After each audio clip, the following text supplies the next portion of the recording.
Hello viewers, আসসালামু আলাইকুম। আমি শাহাদ হোসাইন, আপনারা দেখছেন শাহাদ 360 ডিগ্রি। তো কিছুদিন আগে আমি একটি ভিডিও পোস্ট করেছিলাম যে কিভাবে পলিসি ইস্যু দূর করবেন বা আপনার ফেসবুক পেজের পলিসি ইস্যু আপনি কিভাবে দূর করবেন।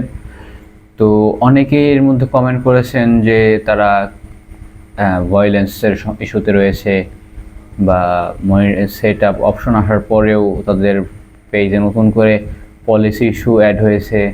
তো এই ভিডিও রিভিউ করেছেন, পলিসি ইস্যু রিভিউ করার পরেও সেই পলিসি ইস্যু যাচ্ছে না।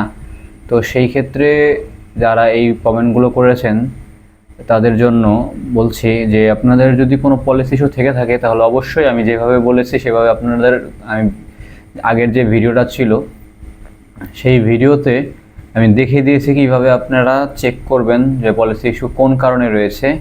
তো এই ভিডিওর লিঙ্ক আমি ডেসক্রিপশনে দিয়ে রাখবো, এখান থেকে দেখে নেবেন দরকার পড়লে। এবং চেক করার পরে যখন নাকি আপনি দেখবেন যে ভিডিওতে কেন এই ভায়োলেন্স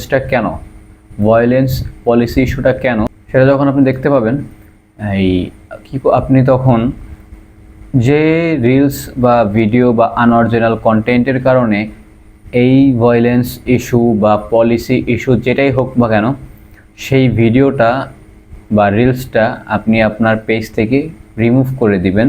রিমুভ করে দেওয়ার পরে আপনি আবারও চেক দিবেন যে আপনার ফেসবুক পেজে কেন এই পলিসি ইস্যু রয়েছে। তো যখন নাকি আপনার পলিসি ইস্যুর কোনো কারণ খুঁজে পাবেন না বা কোনো কারণ থাকবে না, আপনার পেজ একদম নিট অ্যান্ড ক্লিন থাকবে, তখন আপনি ওই পলিসি ইস্যু রিমুভের জন্যে একটি রিভিউ সিস্টেম আছে, সেই রিভিউটি দিয়ে দিবেন।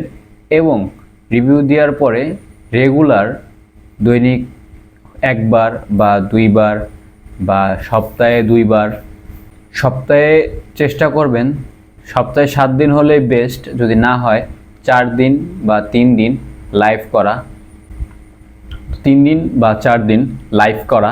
এবং লাইভ মিনিমাম ট্রাই করবেন 20 থেকে 25 মিনিট, 30 মিনিট হলে আরও বেশি ভালো।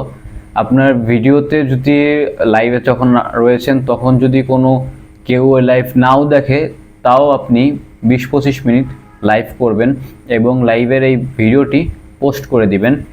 আশা করি এইভাবে আপনি 2 সপ্তাহ করলে আপনার পেজের যে পলিসি ইস্যু সেটা চলে যাবে এবং আপনি সেট আপ অপশন থেকে ইনস্ট্রিম অ্যাড সেট আপ করতে পারবেন। আর এই ইনস্ট্রিম অ্যাড সেট আপ করার পরে যদি আপনি আনঅরিজিনাল কন্টেন্টগুলো ইউজ করেন আপনার পেজের জন্য, পলিসি ইস্যু কিন্তু আবারও চলে আসবে বা আপনার মনিটাইজেশন কিন্তু বাতিল হয়ে যাবে।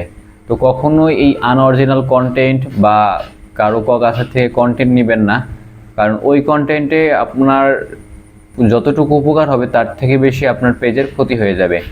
নিয়মিত লাইভ করার পরে, যখন নাকি আপনি নিয়মিত লাইভ করবেন, তারপরে আপনার এই পলিসি ইস্যু যদি সরে উঠে না যায়, তখন আপনি আবারও রিভিউ সাবমিট করবেন এবং রিভিউ সাবমিট করার পরে 2 থেকে 3 দিনের মধ্যে আপনার পলিসি ইস্যু একদম ক্লিয়ারলি ভ্যানিশ হয়ে যাবে। তো আশা করি সবাই যাদের এই পলিসি ইস্যুর সমস্যা রয়েছে তারা এই টেকনিকে বা এই পলিসি অনুযায়ী কাজ করবেন, তাতে করে আপনার ফেসবুকের যে পলিসি ইস্যু যেটা আছে সেটি থাকবে না এবং আপনারা ইনস্ট্রিম অ্যাড বা রিলস অ্যাড সবই সেট আপ করতে পারবেন যখন আপনার ক্রাইটেরিয়া কমপ্লিট হয়ে যাবে। আবার কোনো নতুন সমস্যার সমাধান নিয়ে আমি হাজির হব। ততক্ষণ পর্যন্ত সবাই ভালো থাকুন। আল্লাহ হাফেজ।